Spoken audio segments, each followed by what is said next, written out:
Suite à la création de votre compte gratuit en éducation de Flipgrid, vous allez être en mesure de créer ce qu'on appelle vos grids. Chaque grid est un peu votre groupe, votre camp de base pour chacun de vos groupes auxquels vous voulez attitrer des questions qu'on appelle des topics. Une autre vidéo vous expliquera chacun des topics.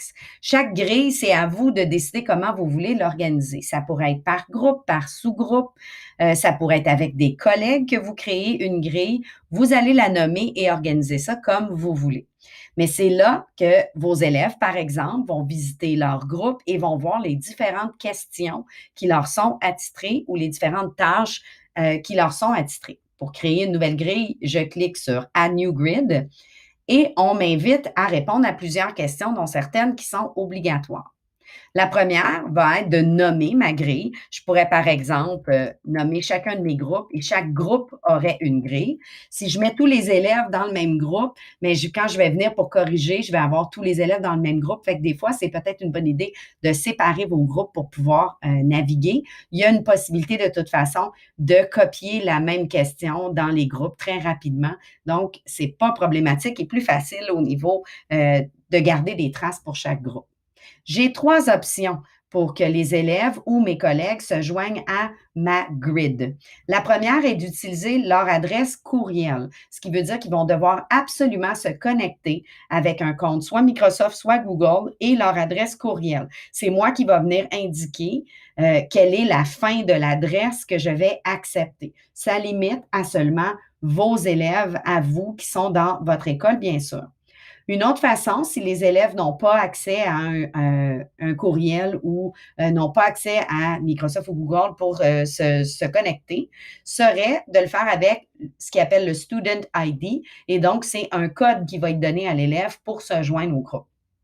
Finalement, on pourrait décider de partager notre groupe de façon publique. Ça peut être pratique si on a, par exemple, des collègues avec qui on voudrait échanger avec Flipgrid qui sont de différents établissements et qui n'ont pas tous la même adresse courriel. On pourrait mettre le lien public. On pourrait aussi récolter, par exemple, des vidéos des parents et chaque parent n'a pas nécessairement une adresse qui se termine avec notre code de commission scolaire, par exemple.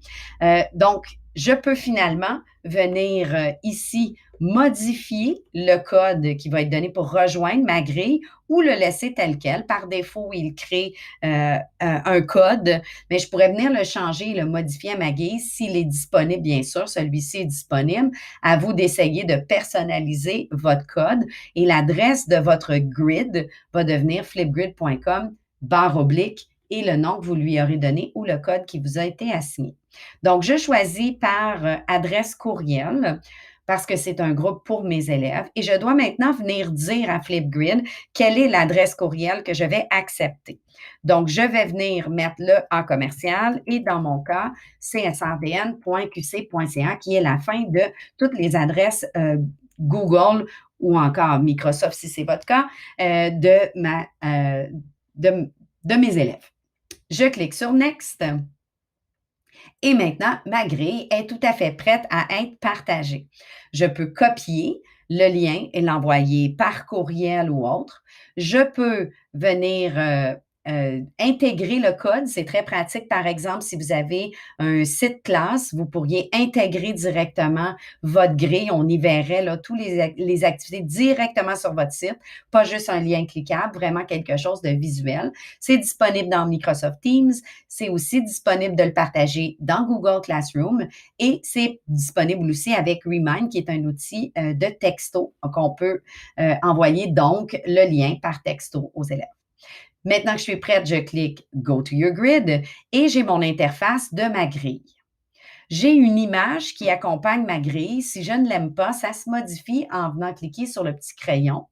J'ai mon code qui est bien indiqué ici et j'ai l'option de m'ajouter un copilote qui est, par exemple, un co-enseignant. Donc, on pourrait être plusieurs enseignants à collaborer sur une même grille. Si j'ai un ou une stagiaire, je pourrais l'inviter à venir être mon copilote. Et j'ai un bouton partage pour repartager, encore une fois, dans les différents liens.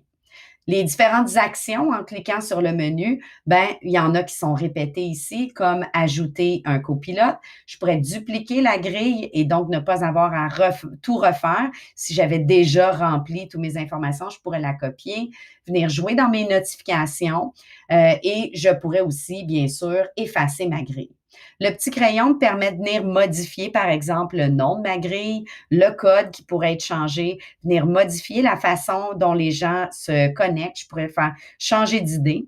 Je pourrais venir mettre ici ma grille cachée parce que je ne suis pas prête à la publier encore, par exemple, ou que je suis en train d'effectuer des modifications. Je pourrais venir jouer dans mes notifications aussi parce que vous allez recevoir des notifications par courriel. À vous de voir, est-ce que je veux des notifications une fois par jour, par semaine, chaque fois qu'une nouvelle vidéo est là, ou je ne veux pas, je vais aller voir par moi-même quand ce sera le cas. Je peux permettre à mes élèves de télécharger et partager leur vidéo un coup qu'elle est faite ou non. Je peux permettre aussi aux élèves de recevoir des notifications ou non. Et je peux activer les sous-titres. Je peux venir personnaliser ma grille. Vous avez vu que l'image, là, c'est un espèce de petit plancher de bois. On m'offre différentes images ici que je peux venir choisir dans la liste. Si ces images-là ne font pas mon affaire, mais je pourrais facilement télécharger une image. On me donne les dimensions ici de 1500 par 500 pour pouvoir être capable de placer mon image. Et donc, je pourrais soit glisser, déposer ou cliquer et choisir une image parmi mes fichiers et personnaliser ma grille. En bas ici, j'ai les topics qui seront expliqués dans une prochaine vidéo et j'ai ma liste d'élèves qui apparaît ici avec la possibilité, par exemple, de bloquer un élève si c'est nécessaire. Et je suis maintenant prête à ajouter une première question. Par défaut, Flipgrid a attitré une première question que je pourrais effacer si je veux ou la laisser dans le groupe comme première question à envoyer aux élèves.